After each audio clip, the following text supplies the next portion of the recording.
Hi, y'all. Hello. Minutes after planning. Yes, we've started today. Work has officially begun. We finished at 6:28. Yeah, 6:28 p.m. We finished at that time. And it is now 9:16 p.m. You can do math. I'm not doing it. Like 28. That's like 2 hours and 48 minutes. So that would be 168 minutes after. 168 minutes after. Yes. We started today, and we sat, we taught, we planned, ran to a bit of some blocks how we want some things done, heard the annoying voices in our heads, heard the voices of people. I actually forgot how difficult it was to plan. I didn't. Yeah, because I had such a pleasant planning experience with the previous episode. Yes. That when this one happened, I'm like, man, I'm tired. I'm like, holy shit. This is like almost as tough as writing.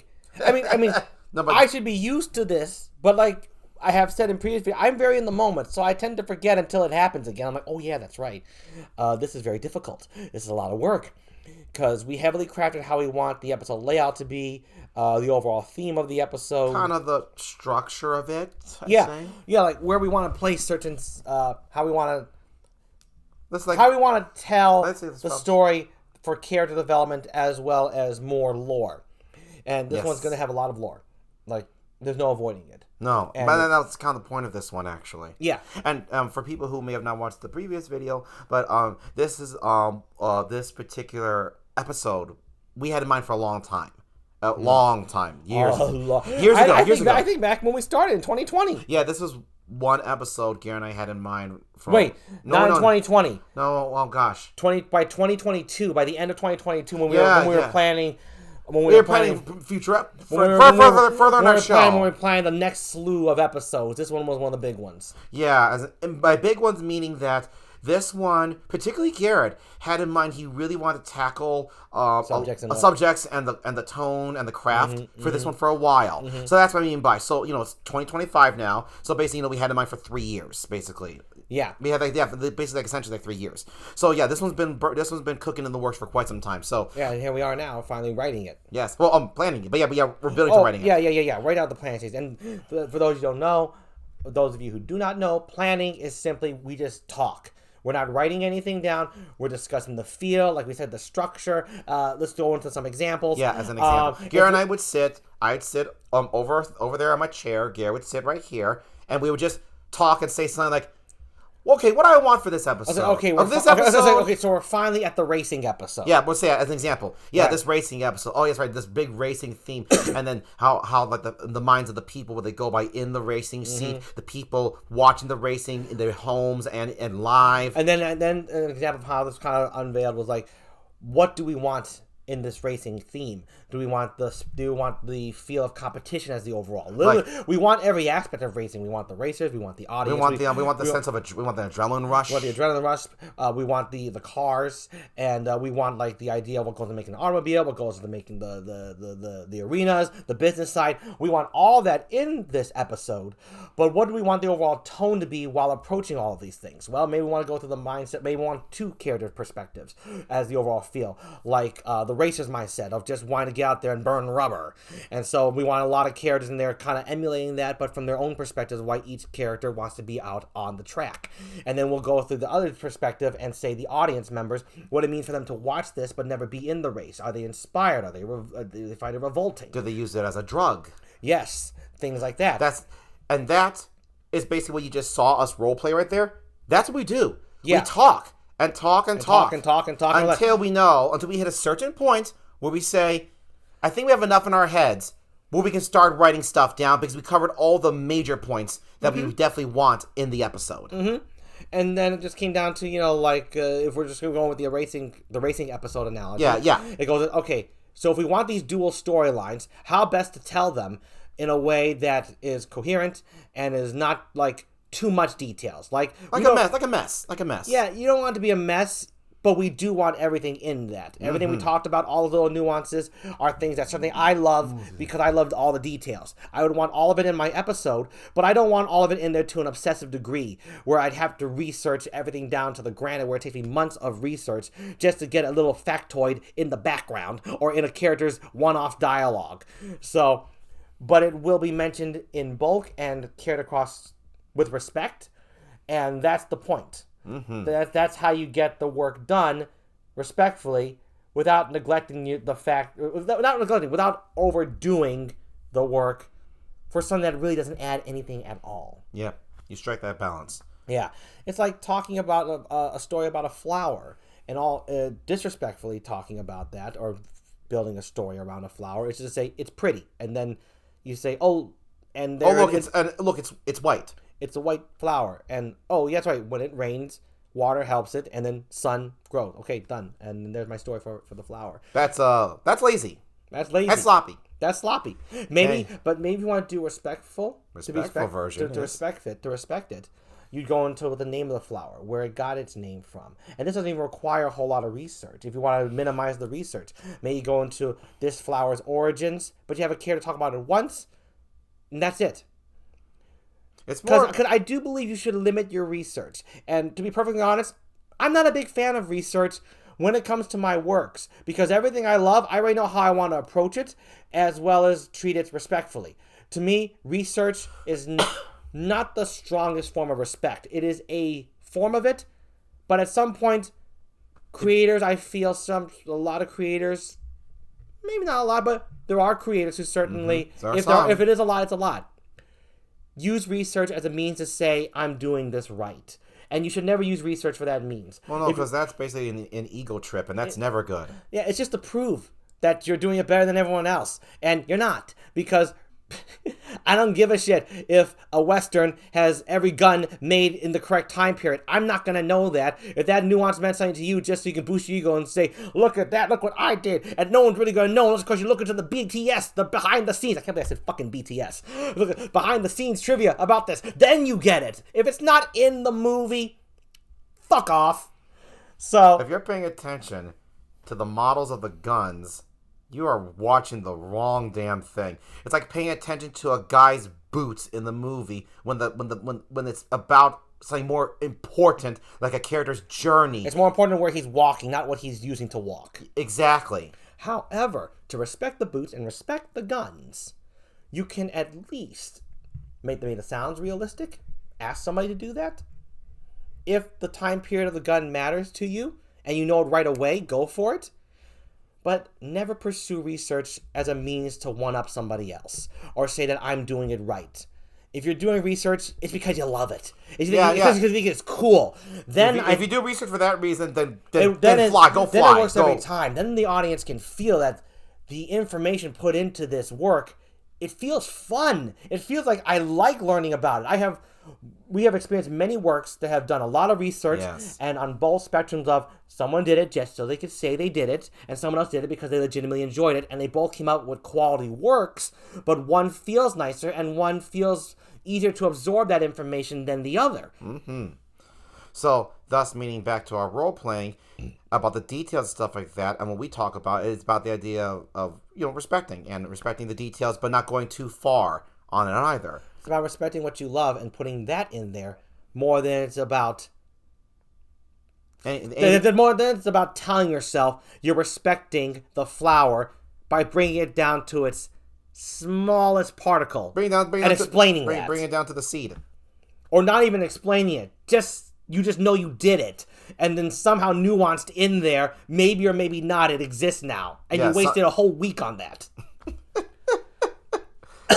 And again, it's only a waste if you did it to try and say you're better than everyone else. It is not a waste if that is something you enjoy as a creator.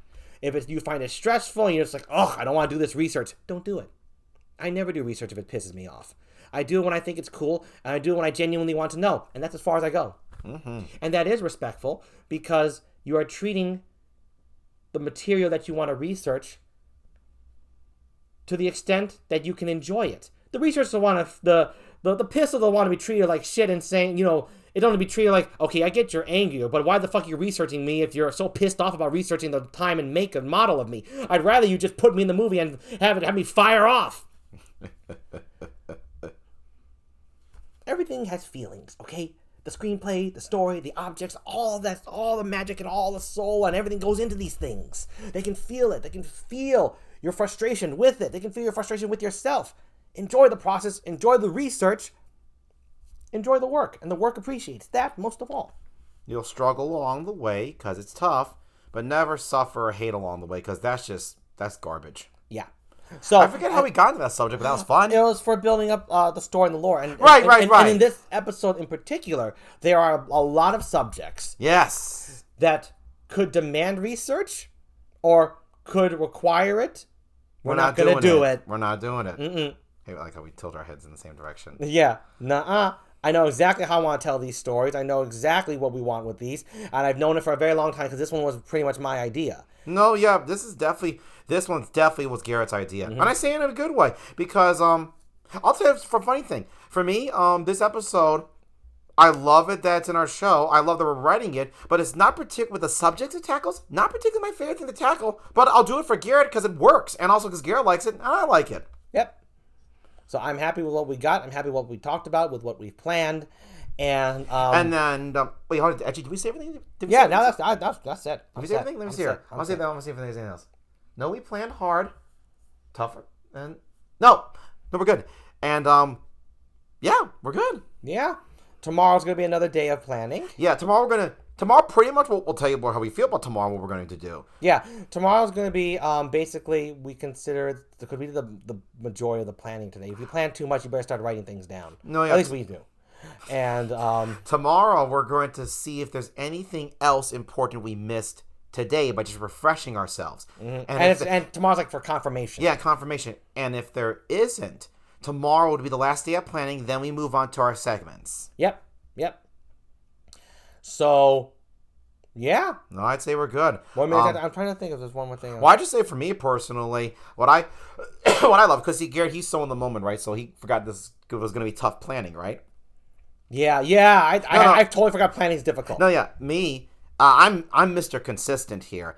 When I get, he also remembers. He also remembers everything. When I get back into the planning, it's like I could just feel this familiar energy and aura I just exude, and I just feel in my body and my mind and in my soul and heart and everything. I'm like, yep, I'm working again. Yep, I'm doing set. Yep, I'm playing again. It's all those familiar feelings that I always look forward to. Yep. We know when we're back in the work. Yep, we're back. The body clicks right back into it. Everything, even the mind, everything just clicks. So yeah, that was fun. That's what was fun for me. I think also on the subject, I want to just sort of jump real back into the research topic as well.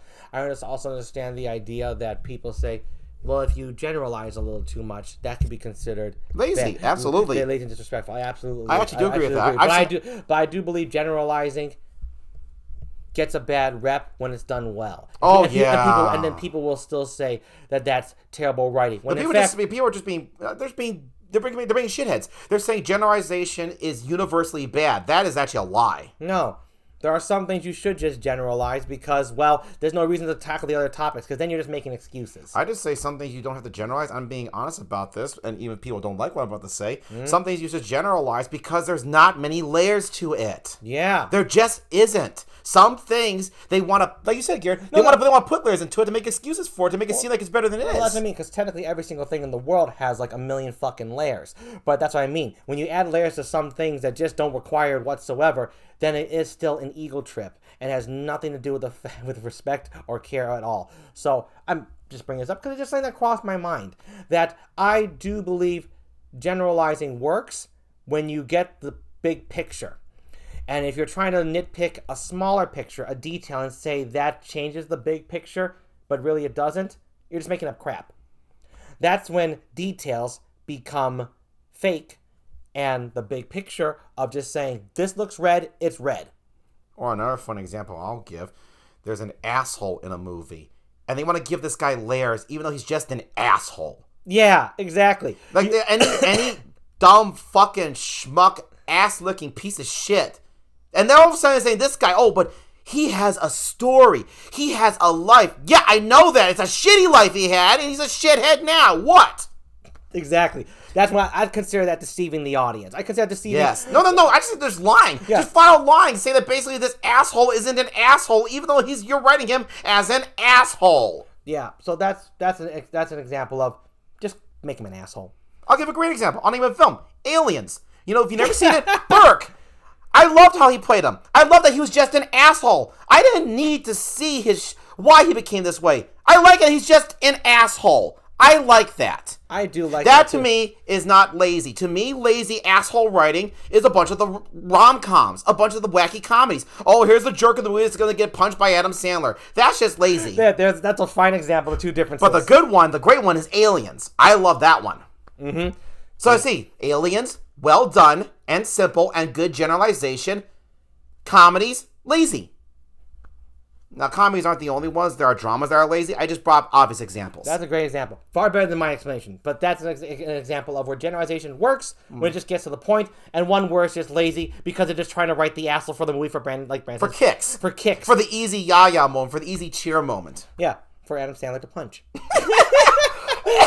He punches a lot of people in this movie. And like every old movie, he punches somebody. Who really remembers the names of any of his jerks in his movies, except for Shooter McGavin? Yeah, it's really. I mean, it's just that's the only one. And I don't even really know how many of you remember that character.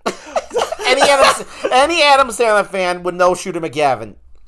But anyway, so there you go, folks. Yeah. There's some looks at details, doing it too much, doing it for yourself, and also when generalizing works and when it doesn't. Mm-hmm. Some fine examples, I think. And when research works and doesn't work. And also our experience of how we plan today. Yeah. All these ideas go into what it all rounds up. It's all about the planning here. It's all about our episode that we're working on right now. And we even would talk about some things that we'd want to look into in this planning place, and then we would go into the segments and start doing the planning there. Yes. That's it. All right. I say I'm good. What do you think? I'm good. All right. See you tomorrow. See you tomorrow. Bye-bye.